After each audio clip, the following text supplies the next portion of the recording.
Kelly Cave, Gentry Middle School, 8th grade. She not only let me stay with her so that I could stay in school, but she also encouraged me to write. They enter in writing contests, take honors classes, and I actually had a couple pieces of poetry published due to her. So.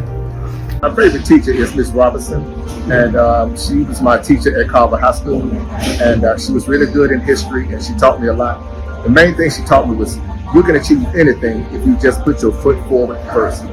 The most teacher that helped me back in the day was Miss Bear. I had problems with ADHD in school really bad, and most teachers didn't understand, but Miss Bear was always really nice, really understanding. She let me sit in the corner of class when I was overstimulated, having a bad day, and just let me get out all the energy I needed to get out for the day, which really helped me to pay attention more, get better grades, and just really function in the school zone as good as I could. I had a favorite teacher. His name was Mr. Lackey. He was my band teacher, band director, best man in my life. I think the teacher I remember the most, his name is Drew Cavan. He was an instructor I had in college for intro to backpacking, actually.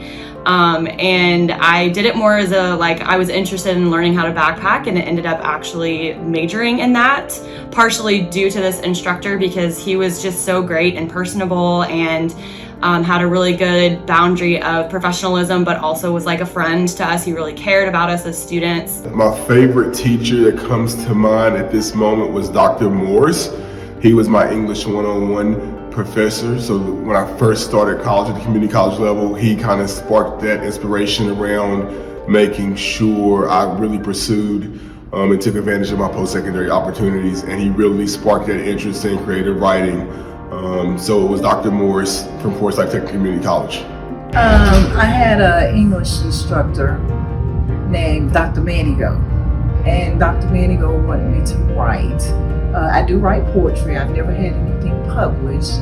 I've written a short story that I got paid for, and I'm still writing. Her lessons impact me to this day by never thinking that you cannot accomplish something. You can't ever accomplish anything you don't set out to try. And I still live by that philosophy. I think being around her, the impact the most is that I could be myself. That I didn't have to, act a certain way to be productive in school like the other kids. That I could just be myself and learn the way that helped me the most.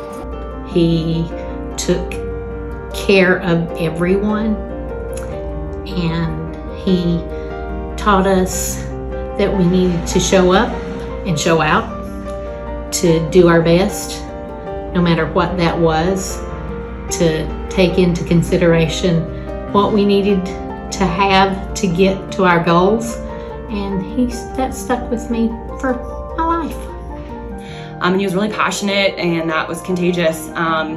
And I think one of the biggest impacts in my life still is, besides all of the hard skills that I learned from him, but also just the soft skills of empathy and understanding with your students, and how to have fun at the workplace.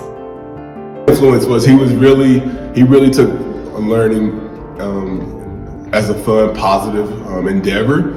His demeanor, his spirit was easygoing, very extroverted. Not taking himself too seriously, and full of energy. So if anyone who knows me knows I kind of possess those similar traits. She told me that all of us have a creative side that we need to tap into, and that it was her belief that if you were doing something creative, you were probably happier than someone that wasn't doing anything creative. So, and it's true. Ms. Robinson, I just want to tell you thank you, because I ended up going to culinary school, and I have a degree in culinary. It was just those few words that you said to me that stuck by me. Thank you, Miss Bear. You are the best, and I miss you, and I hope that you are doing good and just doing whatever you was doing back in the day and help other kids like me. Dr. Morris, I really appreciate you sparking that thirst for knowledge and making education fun.